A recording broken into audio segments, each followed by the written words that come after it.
দেখো পরিস্থিতি এখন এমনই চলছে, স্পেশালি কলকাতার সবাই জানে। তো কি হচ্ছে, লোকের মধ্যে অ্যাংজাইটি, ডিপ্রেশন এগুলো আমাদের মধ্যে, এবং অ্যাঙ্গার, দুটোই সবই আমাদের মধ্যে খুব বেড়ে গেছে। তো এটা কিন্তু সবাইকে যেমন অ্যাফেক্ট করছে, আমার প্রেগনেন্ট পেশেন্টদের ক্ষেত্রে বলি, তাদেরও অ্যাফেক্ট করছে, সবারই মুডটা খারাপ আছে।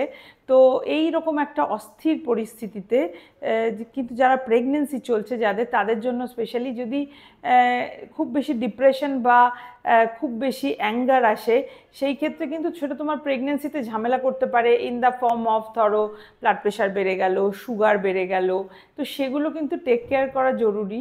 অতএব আমি কি বলবো, কিছু কোপিং মেকানিজম লাগে সবার, যে কি করলে আমি আমার মেন্টাল স্টেবিলিটিটা ভালো রাখতে পারি। আমার এরম অনেক পেশেন্ট আছে যারা ভেরি হেলদি, এবং তারা ধরো কেউ প্রাণায়াম করে, আগেই করতো, মানে প্রেগনেন্সির আগেই করতো হয়তো, বা ধরো তোমার এই সমস্ত শ্বাসের যে এক্সারসাইজ, যেগুলোকে অনুলোম বিলোম বলে, যেগুলো প্রেগনেন্সিতে তুমি জলি ওয়েল করতে পারো, এটাতে লোয়ার বডি কোনো মুভমেন্টই হচ্ছে না, চুপচাপ বসে করা যায়।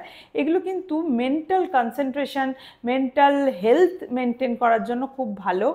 আর হেলদি ডায়েট, এবং মনে সবসময় একটা পজিটিভ থিঙ্কিং, যদিও এত নেগেটিভ আশেপাশে ঘটবে যেটা তোমার কোনো হাত নেই, বাট হ্যাঁ ডেফিনেটলি আমরা এরকমই একটা পৃথিবীর মধ্যে আমরা নতুন একটা প্রজন্মকে কী করে আনবো, এটা নিয়েও মাঝে মাঝে আমাদের ডিপ্রেশন বেড়ে যাচ্ছে।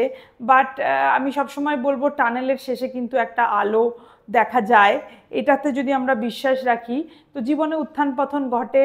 তো এখানে একটা সমাজের অবক্ষয় আমরা দেখতে পাচ্ছি, কিন্তু after all we are human being. আমরা সেই কোন যুগ থেকে, নিওলিথিক কোন যুগ থেকে আছি ভাবো, আমাদের কিভাবে ইভলভ হয়েছে। অথবা আমরা এত সহজে হেরে যাব বা পুরো নিশ্চিহ্ন হয়ে যাব পৃথিবী থেকে, সেটা হবে না। যদিও আমরা প্রায় মাদার নেচারের ওপরও এত অত্যাচার করছি, তার ফলস্বরূপ আমাদেরও প্রায় ধ্বংস, প্রকৃতি আমাদেরও ধ্বংস করে দিতে চাইছে। বাট আই স্টিল বিলিভ যে there will be a new era, or আমি বলবো যে একটা নতুন দিন আসবে, নতুন ভোর আসবে।